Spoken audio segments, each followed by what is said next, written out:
having an attendance issue with the staff, having a turnover issue with the staff can be mitigated through the language in your handbook. I'm MJ Whalen. I am an HR executive of over 16 years. I have worked for really large organizations like HCA Healthcare, Johns Hopkins, and others. As a military spouse, we moved a lot.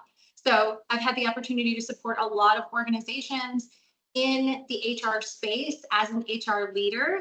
And now I do the same thing, but as the founder of two partners. So MJ, if you could share one HR mistake that is quietly costing employers money right now, what is it? The number one HR mistake that the small businesses I work with and clients I work with make is not updating their handbook. They think that making a handbook, creating a handbook at the beginning of their business is a one and done thing. It sits in a drawer, it sits in a file, and it's not updated regularly. And as we know, federal law, state law, and industry standards and practices change annually. And I will tell you in 2025 and 2026, they changed more than ever in my career. So we need to ensure that we are actually keeping up with compliance through our handbooks. So what are some of the top changes that are going to potentially cost employers money on the back end? Absolutely. So what I hear from a lot of employers and small businesses is, oh, I didn't realize that I had to follow an ADA process. I didn't realize I had to be ADA compliant. I didn't realize that the Department of Labor and those laws about categorizing an employee as part-time or full-time, exempt, non-exempt, apply to me, apply to our organization. And so when we're out of compliance in those areas, then we increase the risk that we have to go to litigation. And as we know, when you have to hire an employment attorney, it's very costly. So what are some of the changes that employers should be looking to make in their handbook in 2026?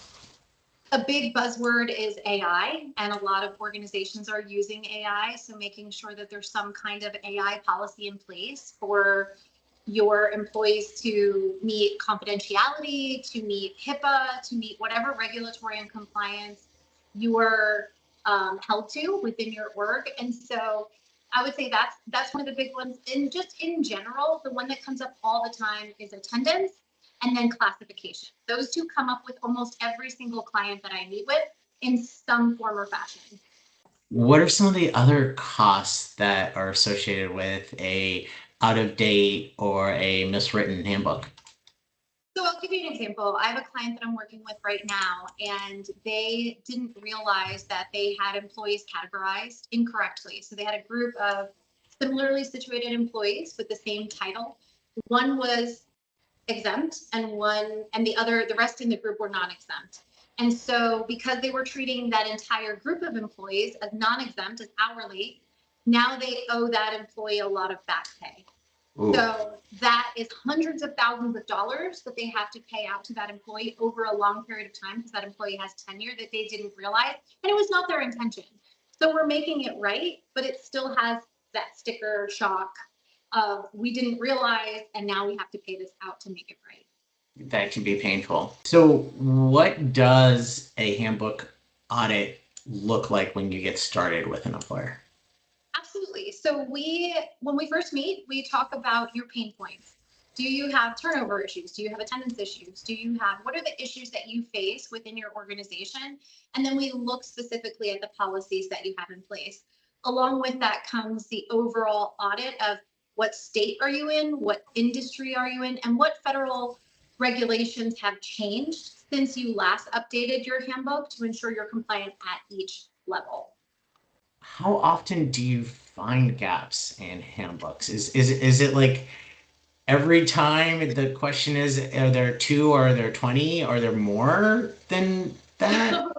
It depends on the industry that the client that I'm working with is working in. So in an industry like manufacturing, you have OSHA, and you have a lot of regulatory and compliance issues from a safety perspective. If you're working in healthcare, every state has its own regulatory state agency as well as the federal. So it really depends on the industry, but I will tell you that I have yet to meet a client or yet to have a conversation with a client where we didn't find things that needed to be rectified right away.